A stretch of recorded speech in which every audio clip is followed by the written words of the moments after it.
Lisa Martinez moved through the dimly lit cantina with practiced ease, her worn boots making soft sounds against the metal floor.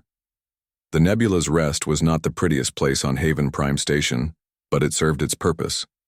Traders, smugglers, and travelers from across the galaxy found their way here when they needed a drink and wanted to be left alone. She wiped down the bar counter with a clean cloth, her movements steady and sure. The glasses lined up in perfect rows behind her, each one spotless despite the cantina's rough appearance.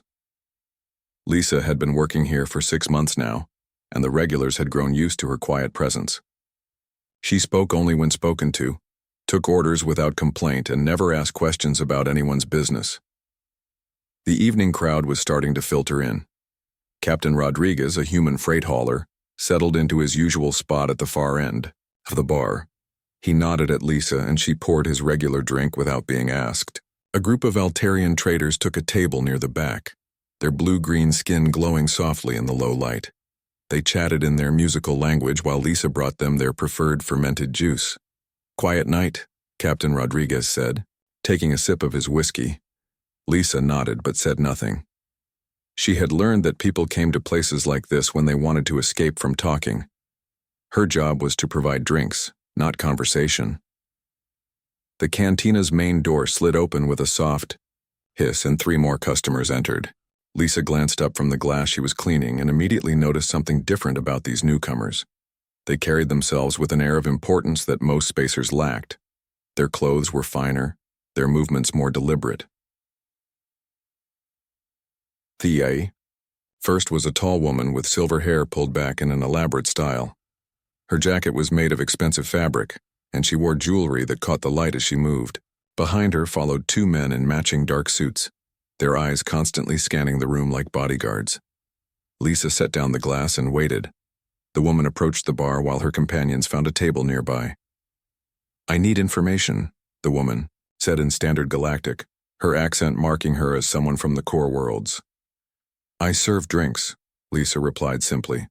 "Information costs extra, and I don't have any to sell." The woman studied Lisa's face for a moment, then placed a credit chip on the bar. "I'm looking for someone, a military officer who might have passed through here recently." Lisa picked up another glass and began cleaning it. "Lots of people pass through. Most don't tell me their life stories. This would be someone important, someone who might stand out. Everyone who comes here wants to blend in," Lisa said. "That's kind of the point." The woman frowned but didn't push further. She ordered an expensive wine and retreated to her table.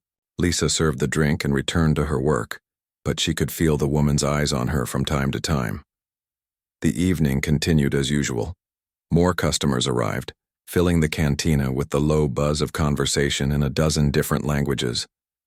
Lisa moved between tables, taking orders and delivering drinks. She noticed things without seeming to notice them. The Altarian traders were discussing shipping routes through the Kepler system. Captain Rodriguez was reading news feeds on his tablet, muttering about increasing pirate activity in the Outer Rim. A young human couple in the corner booth was celebrating something, their laughter bright against the cantina's subdued atmosphere. Lisa also noticed that the silver-haired woman and her companions were asking questions. They spoke quietly to other customers, showing them something on a small device. Most people shook their heads and turned away, but Lisa could see the tension in their shoulders. Whoever these people were looking for, it was making the regulars nervous. Around midnight, the cantina began to empty. The Altarian traders settled their bill and left for their ship. Captain Rodriguez finished his drink and headed back to his quarters. The young couple departed hand in hand, still smiling. Only the silver-haired woman and her companions remained, along with a few late-night drinkers who were in no hurry to leave. Lisa was washing glasses when she heard the cantina door open again. She looked up to see a group of new arrivals, and immediately recognized the type, military but not Terran Defense Force. Their uniforms were unfamiliar, but the way they moved together spoke of discipline and training. The leader was a middle-aged man with graying hair and sharp eyes. He scanned the room once before approaching the bar. His companions spread out, taking positions that would give them clear views of all exits. "Bartender," the man said in standard Galactic with a slight accent Lisa couldn't place. "We're looking for someone. Lisa continued washing glasses. Popular night for that. What are you drinking? This is serious business, the man said, leaning forward. We have reason to believe a dangerous individual might be in this area. Dangerous how? Lisa asked, setting down one glass and picking up another. Military deserter. Someone who might be trying to hide from their responsibilities. Lisa's hands never paused in their work, but something in her eyes changed. Desertion is a serious charge. Very serious. This person abandoned their post during active operations, left their people behind. The silver-haired woman had noticed the new arrivals. She was watching their conversation with obvious interest, her bodyguards alert and ready. What makes you think this person is here? Lisa asked. Intelligence suggests they might be working somewhere like this, keeping a low profile, trying to blend in with civilians. Lisa finished washing the glass and set it aside. Have you checked with station security? They keep records of everyone who comes and goes. We have our own methods, the man said. Sometimes people use false identities, change their appearance, take jobs they're overqualified for. The cantina had grown very quiet, even the late night. Drinkers were listening now, though they pretended not to be. Lisa reached under the bar and pulled out a bottle of expensive brandy. She poured a measure into a clean glass and set it in front of the military man. On the house, she said, for someone doing their duty. The man looked surprised but accepted the drink. He took a sip and nodded appreciatively. You know good liquor, he said. I know a lot of things, Lisa replied. But I'm just a bartender. The military man studied her face carefully. Just a bartender who knows expensive brandy and asks smart questions. Lisa shrugged. You pick things up when you work in a place like this. The silver-haired woman had left her table and was approaching the bar. Her bodyguards followed at a discreet distance. Excuse me, she said to the military man. I couldn't help but overhear. Are you looking for the same person I am? The man turned to face her, his expression wary. That depends on who you're looking for. Someone who might have been involved in recent military actions. Someone with access to sensitive information. Lisa continued cleaning glasses, but she was listening to every word. Your intelligence, the man said. It wasn't a question. Among other things, the woman replied. And you're not Terran military. Correct. They stared at each other for a moment, clearly trying to decide how much to reveal. Lisa set down her cleaning cloth and looked at both of them. Maybe you should take this conversation somewhere more private. I need to close up soon. Actually, the military man said, still looking at Lisa, I think we're exactly where we need to be. The cantina fell completely silent. Even the background hum of the station's systems seemed to fade away. Lisa Martinez looked back at the two people who were hunting for someone they thought was a deserter and a traitor. She thought about the 6 months she had spent here, serving drinks and listening to stories, healing from wounds that went deeper than flesh. Tomorrow, she decided, she would have to make some difficult choices. But tonight, she was still just a bartender in a quiet cantina on a neutral station. She picked up her cloth and began cleaning glasses again. The next evening brought a different kind of tension to the nebula's rest. Lisa was arranging bottles behind the bar when the cantina's main door slid open, with its usual soft hiss. What entered, however, was anything but usual. 3 figures strode into the dimly lit space with the kind of confidence that came from never being told no. The first was tall and imposing, his blue-tinted skin marking him as Zephyrian. Elaborate golden markings traced patterns across his face and neck, glowing softly in the cantina's low light. His clothes were clearly expensive, made from fabrics that seemed to shimmer with their own inner light. Behind him came a female of the same species, equally tall and regal. Her silver hair was woven with what looked like precious stones, and her dress flowed around her like liquid metal. The third member of their group was shorter but no less intimidating, his uniform suggesting some kind of military or security role. Lisa recognized them immediately for what they were: Zephyrian nobility. She had encountered their kind before, though never in a place like this. They usually kept to their own exclusive establishments on the upper levels of stations like Haven Prime. The tall male scanned the cantina with obvious distaste. His glowing eyes lingered on the worn furniture, the simple human customers, and the basic lighting with the kind of expression someone might wear when stepping in something unpleasant. "Prince Kael'thar," the female said in standard Galactic, though her accent was thick with the musical tones of her native language. "Are you certain this is the place?" "The intelligence was quite specific, Lady Vexara," the prince replied, his voice carrying easily across the now quiet cantina. "Besides, where else would humans gather to discuss their pathetic attempts at civilization?" Several human customers looked up from their drinks, their faces showing the first signs of anger. Lisa continued arranging bottles, but her movements became more deliberate, more controlled. The Zephyrian prince chose a table in the center of the cantina, clearly wanting to be seen and heard by everyone present. His companions flanked him, and together they created an island of arrogance in the middle of the working-class establishment. Lisa approached their table with a neutral expression, pulling out a small pad to take their order. She had learned, long ago, that the best way to handle difficult customers was to remain professional and give them no reason to escalate. "Welcome to the Nebula's Rest," she said in standard Galactic. "What can I get for you?" Prince Kael'thar looked her up and down with the kind of expression normally reserved for examining insects. "You're human," he said, as if this was somehow surprising. "Yes," Lisa replied simply. "How quaint." Lady Vexara laughed, a sound like breaking crystal. "Look at it, trying to take our order like it actually matters."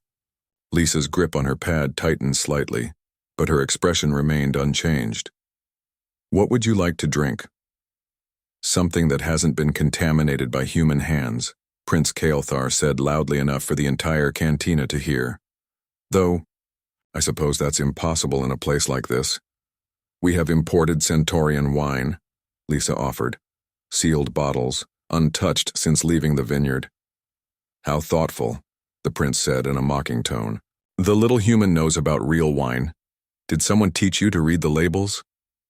A low murmur of anger began to build among the human customers. Captain Rodriguez, who had been sitting quietly at the bar, turned on his stool to face the Zephyrian table. Two dock workers at a nearby table were gripping their glasses tightly enough that their knuckles were white. Lisa sensed the growing tension, but kept her voice level. "I'll bring you the Centaurian wine. Anything else?" "Entertainment," Lady Vexara said with a cruel smile. "Tell us about human culture. We've heard such amusing stories about your species' attempts at art and literature." "I'm just a bartender," Lisa replied. "I serve drinks." "Just a bartender," Prince Kael'thar repeated, switching to the Zephyrian language. His words were rapid and fluid, but Lisa caught every syllable. He was describing humans as barely evolved creatures who stumbled into space travel through luck rather than intelligence. Lady Vexara laughed and responded in the same language, adding her own observations about human, primitive breeding habits and their amusing attempts to negotiate with superior species. Lisa continued to stand beside their table, her expression giving no indication that she understood their conversation. In Zephyrian, Prince Kael'thar was now describing a recent encounter his fleet had with human traders. "We made them jettison half their cargo before allowing them passage," he said in his native tongue. "The captain actually got on his knees and begged.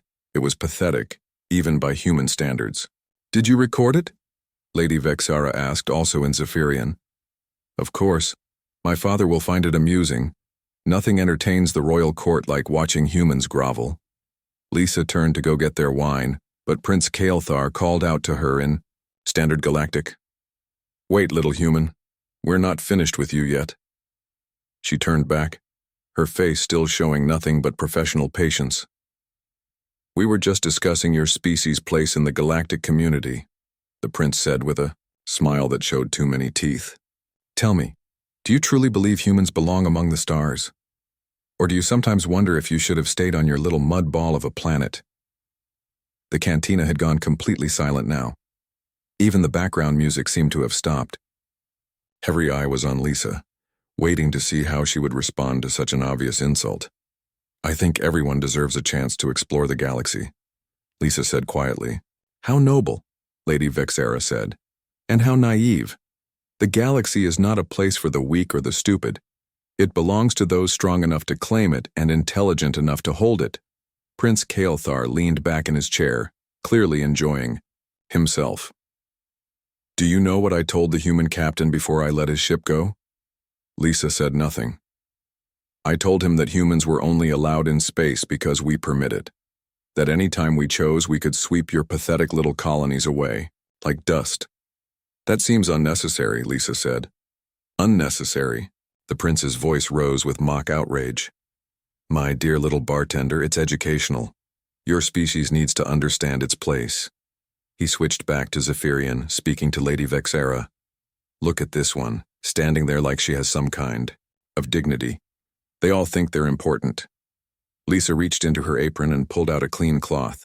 She began wiping down their table, her movements slow and deliberate. Prince Kael'thar watched her work with obvious amusement. Yes, that's better. That's exactly what humans are good for, cleaning up after their betters. Perhaps we should have her shine our boots as well, Lady Vexera suggested in Zephyrian. Excellent idea, the prince replied in the same language, then switched back to standard Galactic. Actually, little human, my boots have gotten dusty walking through this establishment. Perhaps you could clean them. Lisa paused in her cleaning. Around the cantina, chairs were scraping against the floor as human customers started to stand up. Captain Rodriguez had his hand on something under his jacket. The dock workers were moving closer to the Zephyrian table. That's not part of my job, Lisa said quietly. I'm making it part of your job, Prince Kael'thar said. He deliberately knocked over his water glass, sending liquid spilling across the table and onto the floor. And while you're down there cleaning that up, you can take care of my boots as well. Lisa looked down at the spilled water, then at the prince's expectant face. The entire cantina was holding its breath, waiting to see what would happen next. She knelt down beside the table and began mopping up the water with her cloth. Prince Kael'thar extended his foot, placing his expensive boot dangerously close to her hand. That's better, he said in Zephyrian. This is exactly where humans belong, on their knees, serving their superiors. Lisa continued cleaning, her movements steady and controlled. But something in her posture had changed. There was a tension in her shoulders, a controlled stillness that hadn't been there before. Prince Kael'thar, enjoying his moment of power, made his final mistake.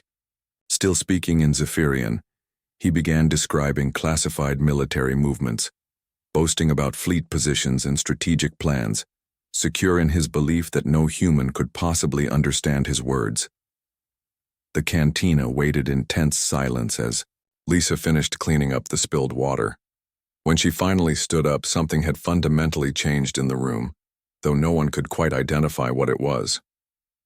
Lisa stood up slowly, the wet cloth still in her hand. Prince Kael'thar was leaning back in his chair with a satisfied smile, clearly pleased with himself for putting the human bartender in her place. Lady Vexera was examining her jeweled fingernails, with bored interest, as if the entire display had been mildly entertaining but ultimately beneath her notice. The cantina remained silent, the tension so thick it seemed to press down on everyone present. Captain Rodriguez had half risen from his stool at the bar, his face red with anger. The dock workers were standing now, their hands clenched into fists. Even some of the non-human customers looked uncomfortable with what they had witnessed. Prince Kael'thar apparently decided that his humiliation of the human bartender wasn't complete.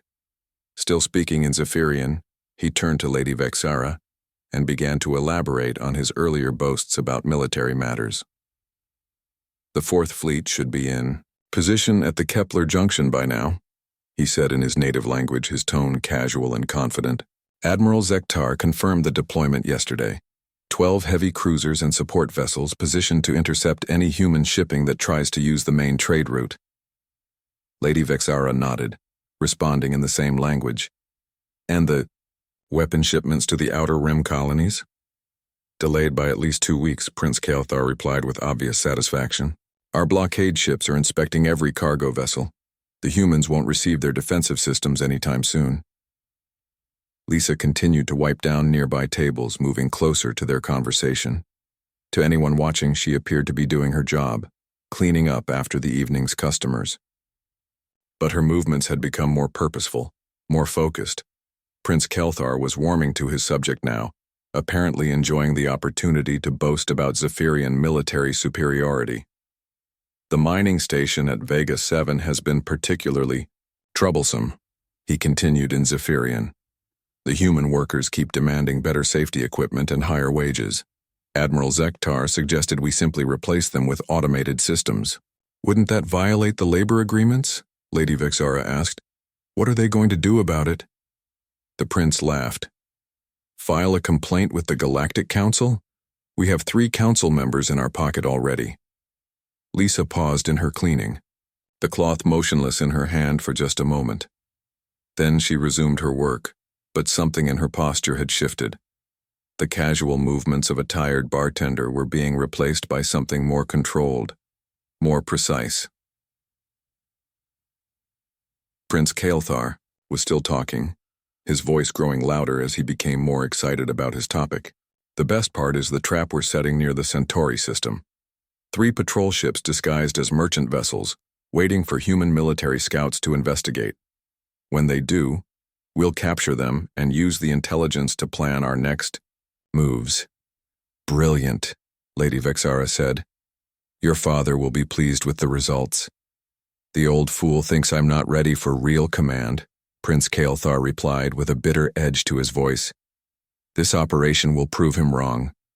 When we control the major trade routes, even the Terran Defense Force will have to negotiate with us. Lisa had finished cleaning the nearby tables.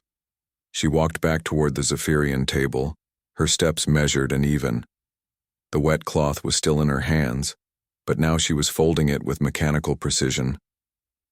Prince Kelthar glanced up at her, approached and smiled cruelly. Ah, the little human returns. Are you ready to clean my boots now, or do you need more encouragement? Lisa stopped beside their table. When she spoke, her voice was quiet but carried clearly through the silent cantina. Are you certain the 4th Fleet is positioned at the Kepler Junction, Your Highness? Prince Kelthar blinked in surprise. What did you say? Lisa continued in the same calm tone, but now she was speaking in perfect High Zephyrian, her pronunciation flawless and her accent that of educated nobility. I asked if you were certain about the 4th Fleet's position at the Kepler Junction. That seems tactically unsound given the asteroid field's gravitational anomalies. The effect was immediate and devastating. Prince Kelthar's blue face went pale, then flushed to a deep purple. Lady Vexara dropped the glass she had been holding, and it shattered on the floor with a crash that seemed to echo through the stunned silence. You understand Zephyrian? Lady Vexara whispered, her voice barely audible. I understand many things, Lisa replied, still speaking in their native language, including the fact that your trap near Centauri is poorly planned. Any competent scout would detect those ships within hours. Prince Kelthar shot to his feet, his chair scraping loudly against the floor. Who are you? He demanded, his voice shaking with rage and something that might have been fear. Lisa didn't answer immediately. Instead, she reached into her apron pocket and withdrew a small device. She placed it carefully on the table between them and pressed a button. A holographic projection sprang to life above the device, showing a woman in a crisp white military uniform. The woman in the projection was younger than Lisa, her hair shorter and neater, but the face was unmistakably the same. 5 golden stars gleamed on the collar of her uniform, and behind her stood the massive bulk of a Terran dreadnought.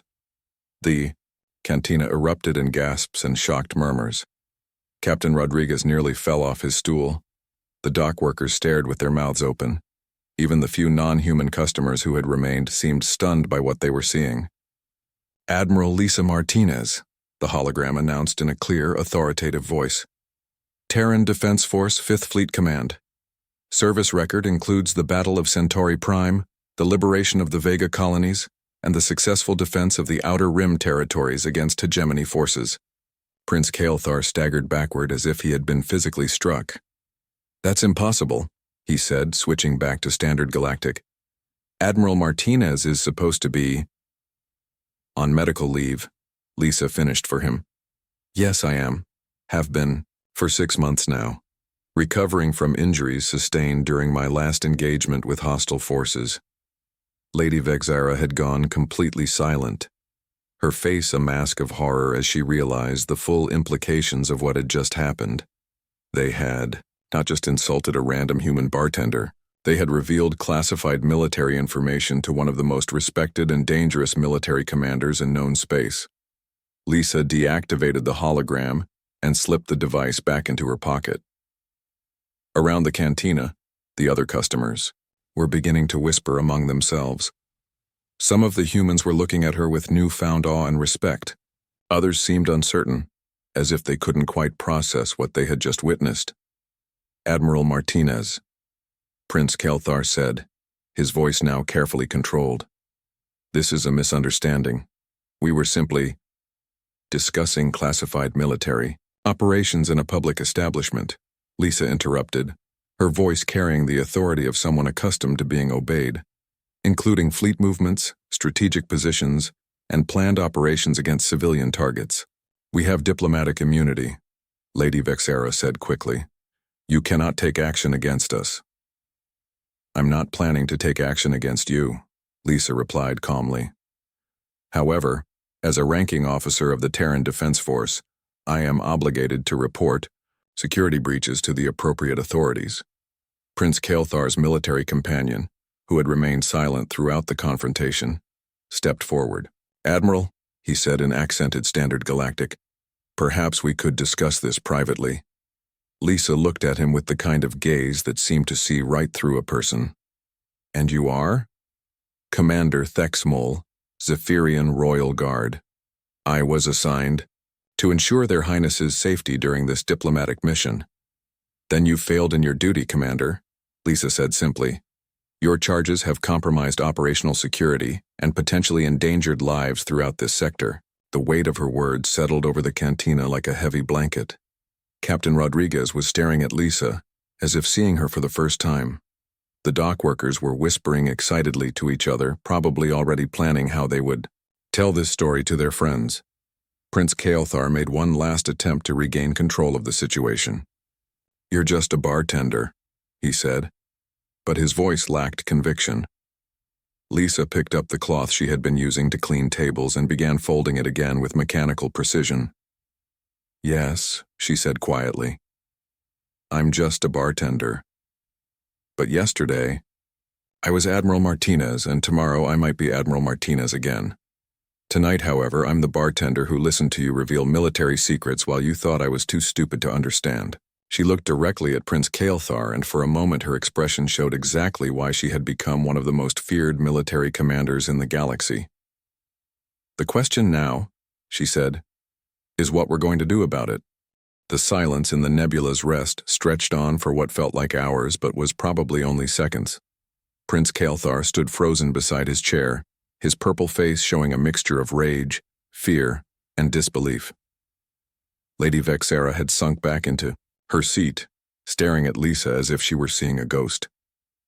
Commander Thexmol remained at attention, but his hand had moved closer to his sidearm. Lisa continued folding her cleaning cloth with the same mechanical precision, her movements calm and controlled. Around the cantina, the other customers were beginning to react to what they had witnessed. Captain Rodriguez was shaking his head slowly, a grin spreading across his weathered face. The dock workers were whispering excitedly to each other, their earlier anger now replaced by amazement. This is impossible, Prince Kelthar said finally, his voice barely above a whisper. Admiral Martinez was reported missing after the battle at Rigel Station. Intelligence suggested she was either dead or captured. Intelligence is often wrong, Lisa replied without looking up from her cloth. In this case, I was injured during the battle and required extended medical treatment. My superiors decided it would be better if my recovery remained classified. You've been hiding here for 6 months? Lady Vexara asked, her voice still shaky. I've been recovering here for 6 months, Lisa corrected. Haven Prime is neutral territory, and this establishment provides the kind of anonymity that allows for proper healing. Commander Thexmol stepped forward cautiously. Admiral, With respect, your presence here raises serious questions. If you were truly on medical leave, there would be proper documentation, official channels. Lisa finally looked up from her cloth, and the gaze she fixed on the Zephyrian commander was one that had once stared down enemy fleets across the void of space. Commander, are you questioning the validity of Terran Defense Force medical procedures? I'm questioning whether you are who you claim to be, Thexmol replied, though his voice lacked confidence. Lisa reached into her apron again and withdrew another device, larger than the first. She placed it on the table and activated it. This time, the holographic display showed not just her image but a complex array of data streams, service records, and official seals. Service number TDF-7749 Alpha, she said calmly. Admiral Lisa Martinez, 5th Fleet Command, graduated top of her class from the Terra Naval Academy. Decorated veteran of 17 major engagements. Current status, medical leave, authorized by Fleet Admiral Chen and approved by the Defense Council. The hologram shifted to show battle recordings, official commendations, and tactical analyses. One clip showed a younger Lisa standing on the bridge of a massive warship, calmly giving orders while explosions bloomed in the space around them. Another showed her receiving a medal from the President of the Terran Federation. The Battle of Centauri Prime, Captain Rodriguez said suddenly, recognition dawning in his voice. You're the admiral who broke the hegemony siege. My brother was on one of the transport ships you saved. Lisa nodded slightly. We lost good people in that battle, but we saved more than we lost. Prince Kael'thar was staring at the holographic display with growing horror. If you're really Admiral Martinez, then you know about our fleet movements, our strategic positions. I know about everything you discussed in the last hour, Lisa confirmed. Fleet positions, weapon shipments, planned operations against civilian targets, and your scheme to capture Terran scouts near Centauri. That information is classified at the highest levels, Lady Vexera protested. Even revealing that such operations exist is a violation of the Galactic Accords. Yes, it is, Lisa agreed. Which is why your conversation tonight constitutes a serious breach of interstellar law. Commander Thexmol's hand moved closer to his weapon. Admiral, I cannot allow you to leave this establishment with that information. The temperature in the cantina seemed to drop several degrees. Lisa turned her full attention to the commander, and suddenly everyone in the room understood why she had earned her reputation as one of the most dangerous humans in the galaxy. Commander, she said in a voice that was perfectly calm and absolutely terrifying, are you threatening a ranking officer of the Terran Defense Force on neutral territory? I'm protecting the security interests of the Zephyrian Empire, Thexmol replied, but his voice wavered slightly. By threatening to shoot an unarmed bartender in a civilian establishment? Lisa asked. How very brave of you. Captain Rodriguez stood up from his stool, his hand moving to something under his jacket. Admiral, if you need assistance... Thank you, Captain, but I don't think that will be necessary, Lisa replied. She looked back at Commander Thexmol. You see, Commander, you're operating under a fundamental misunderstanding. You think you have some kind of advantage here because you're armed and I'm not. You're outnumbered, Thexmol said, though he didn't sound entirely convinced. Am I? Lisa asked. She gestured slightly toward the cantina's other customers. Captain Rodriguez, there is a veteran of the Outer Rim conflicts. Those dock workers have been loading military cargo for 15 years and know more about weapons than most soldiers. That quiet woman in the corner booth is actually Lieutenant Commander Sarah Parker from the Terran Intelligence Service. All eyes turned to the woman Lisa had indicated, who gave a small wave and smiled. Hello, Admiral. I've been keeping an eye on your recovery as ordered. Prince Kael'thar sank into his chair as the full scope of his mistake became clear. This was a setup, he said weakly. No, Your Highness, this was coincidence, Lisa replied. A very unfortunate coincidence for you. I came here to recover in peace. You came here to play at being important and ended up revealing state secrets to enemy intelligence. We're not enemies, Lady Vexera said quickly. The Zephyrian Empire and the Terran Federation have a non-aggression pact. Had, Lisa corrected. The operations you described tonight constitute acts of war. blockading civilian shipping, interfering with defensive weapon deliveries, planning attacks on merchant vessels. Any one of those would be grounds for voiding our peace treaty. Commander Thexmol's hand had moved away from his weapon. The tactical situation was becoming clear even to him. He was outnumbered, outgunned, and facing one of the most respected military minds in known space. "What do you want?" Prince Kael'thar asked, his arrogance finally completely deflated. Lisa deactivated her holographic display and slipped the device back into her apron. "What I want is to finish my medical leave in peace. What I'm going to get is a choice to make." "What kind of choice?" Lady Vexara asked nervously. "I can report this incident through official channels," Lisa explained. "File a formal complaint with the Galactic Council, provide evidence of treaty violations, and let the diplomats sort it out. That process usually takes months and involves a lot of paperwork." Prince Kael'thar looked hopeful for the first time, since his identity had been revealed.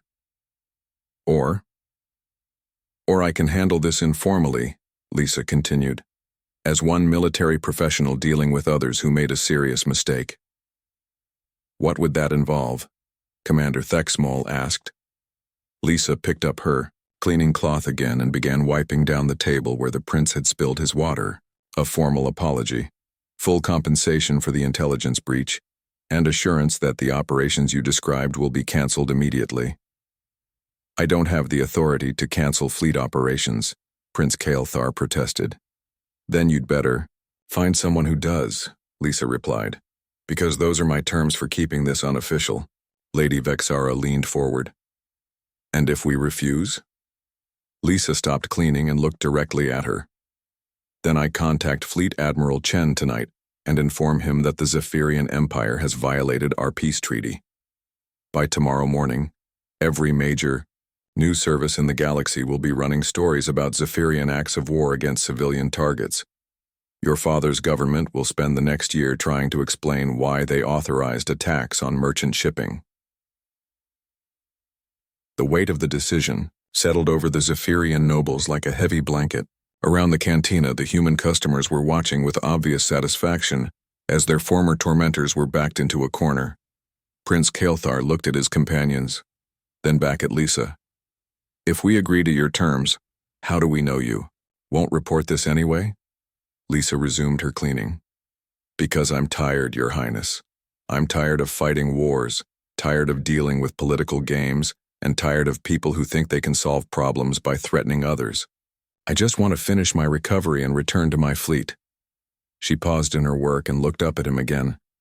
"But make no mistake, if you betray this agreement, if any of those operations proceed as planned, I will personally hunt down every ship and every officer involved, and I won't be wearing a bartender's apron when I do it." The cantina fell silent again as everyone absorbed the implications of her words. Finally, Prince Kael'thar nodded slowly. "We accept your terms, Admiral." The agreement between Admiral Martinez and the Zephyrian nobles took 3 hours to finalize. Lisa had moved behind the bar again, serving drinks to the growing crowd of customers who had heard about the confrontation and come to see for themselves. Word traveled fast on a space station, and by midnight the nebula's rest was more crowded than it had been in months. Prince Kael'thar sat at his table looking miserable, speaking in hushed tones into a secure communicator. Every few minutes his face would change color as whoever he was talking to responded to his explanations. Lady Vexara had stopped speaking entirely, staring at her hands as if they might provide answers to questions she was afraid to ask. Commander Thexmol stood near the wall, his military training keeping him alert despite the hopelessness of his situation. He watched Lisa work behind the bar, probably trying to understand how a simple bartender could transform so completely into one of the galaxy's most feared military commanders. Captain Rodriguez had claimed a spot at the bar directly, in front of Lisa, nursing a whiskey and grinning like a man who had won the lottery. "Admiral," he said quietly, "I have to ask, did you know who they were when they walked in?" Lisa poured drinks for 2 new customers before answering. "I knew they were Zephyrian nobility. The markings on their faces and the quality of their clothes made that obvious." But I didn't know they were stupid enough to discuss classified military operations in a public place. Lucky for us they were, one of the dock workers called out from across the room. Lucky for everyone, Lisa replied. If those operations had proceeded as planned, a lot of innocent people would have died. Prince Kelthar finally ended his communication and approached the bar. His earlier arrogance had been completely replaced by the careful politeness of someone who knew he was in serious trouble. Admiral, he said formally, I've spoken with Fleet Admiral Zekatar. He has agreed to cancel the operations we discussed tonight. All of them? Lisa asked without looking up from the glass she was cleaning. All of them. The blockade ships will be withdrawn from the trade routes. The weapon shipments to human colonies will be allowed to proceed without interference, and the patrol ships near Centauri will return to their normal duties. Lisa nodded but continued working. And the compensation for the intelligence breach? Prince Kaelthar placed a credit chip on the bar. Standard rate for classified military information, plus damages for the security violation. Lisa picked up the chip and examined it briefly before sliding it into her apron pocket. And the apology? This was clearly the part Prince Kaelthar had been dreading. He straightened his shoulders and spoke in a voice loud enough for the entire cantina to hear. I, Prince Kaelthar of the Royal House of Zephyr, formally apologize to Admiral Lisa Martinez and to all humans for my disrespectful behavior tonight. I spoke in ignorance and arrogance, and I was wrong to underestimate the courage and intelligence of the human species. The cantina erupted in applause and cheers. Several customers raised their glasses in a toast, and someone started singing, an old Terran military song. Lisa continued cleaning glasses, but there was a slight smile on her lips. Apology accepted, Your Highness, she said simply. Lady Vexara finally spoke up. What happens now? Now you return to your ship and report to your superiors, Lisa replied. You explain how a routine diplomatic mission became a major intelligence breach. You face whatever consequences your government decides are appropriate.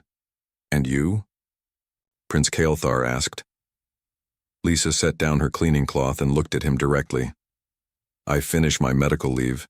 In 2 weeks I return to active duty with the 5th Fleet, and hopefully the next time our species interact, it will be under more pleasant circumstances. Commander Thexmol stepped forward. Admiral, may I ask you something? Lisa nodded. How long have you known we were coming? Lisa smiled, the first genuinely amused expression she had shown all evening. Commander, I didn't know you were coming, at all. This entire situation was pure coincidence.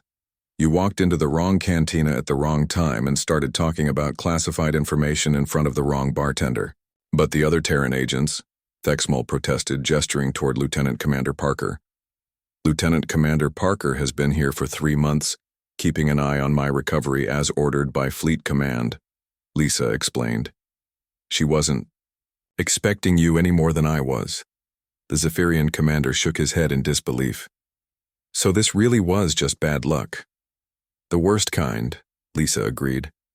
The kind that happens when you assume everyone around you is too stupid to understand what you're saying. Prince Kaelthar gathered his companions with a gesture. We should return to our ship. Yes, you should, Lisa said.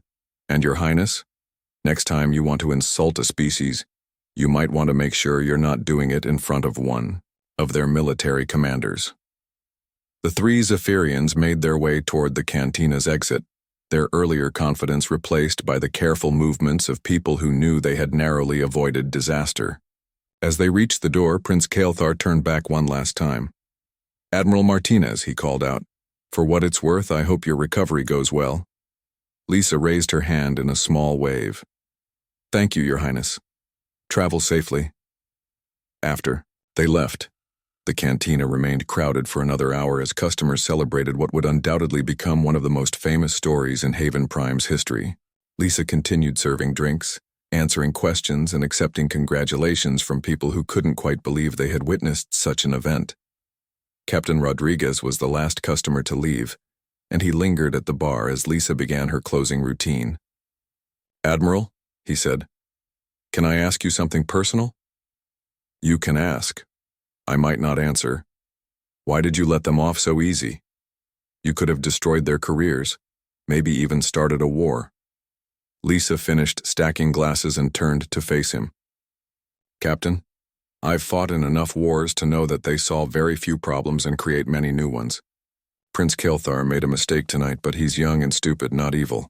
Destroying his life wouldn't have made anything better. But he threatened you, insulted all of us. Yes, he did. And he learned tonight that actions have consequences. Sometimes the best victory is the one that teaches your enemy not to make the same mistake again. Captain Rodriguez nodded slowly. I suppose that's why you're an admiral and I'm a freight hauler. You're a freight hauler who keeps the galaxy's economy moving, Lisa replied. That's important work too. After Rodriguez left, Lisa finished, closing the cantina alone. She wiped down tables, cleaned glasses, and secured the bar for the night. The familiar routine was comforting after the evening's excitement. As she was about to leave, Lieutenant Commander Parker emerged from the shadows near the back door. Quite a performance tonight, Admiral, Parker said with a grin. It wasn't a performance, Sarah. I really was just trying to do my job. And they really were stupid enough to discuss classified information in front of you. Lisa shrugged. Arrogance makes people careless. They saw what they expected to see and heard what they wanted to hear. Do you think they'll honor the agreement? They will. Prince Kael'thar may be arrogant, but he's not suicidal. He knows that breaking this agreement would mean facing me again under very different circumstances. Parker nodded. The story is already spreading through the station. By tomorrow morning, every human in this sector will know that Admiral Martinez faced down Zephyrian royalty while working as a bartender. Lisa sighed. So much for a quiet recovery. Maybe it's time to go back to active duty anyway. Your injuries have healed, and your reflexes tonight were as sharp as ever. Lisa looked around the empty cantina one last time. Maybe you're right, but I'll miss this place. Why? Because here, I was just Lisa the bartender, not Admiral Martinez, not a legend, not a symbol, just someone who served drinks and minded her own business. You can't go back to that now. No, Lisa agreed. I can't. But maybe that's okay. Maybe it's time to remember who I really am. She turned off the lights and locked the door behind them. Tomorrow, the Nebula's Rest would be famous throughout the galaxy as the place where a human bartender reminded alien royalty that appearances could be deceiving. But tonight, it was just a quiet cantina where an admiral had served her last drinks and prepared to return to the stars.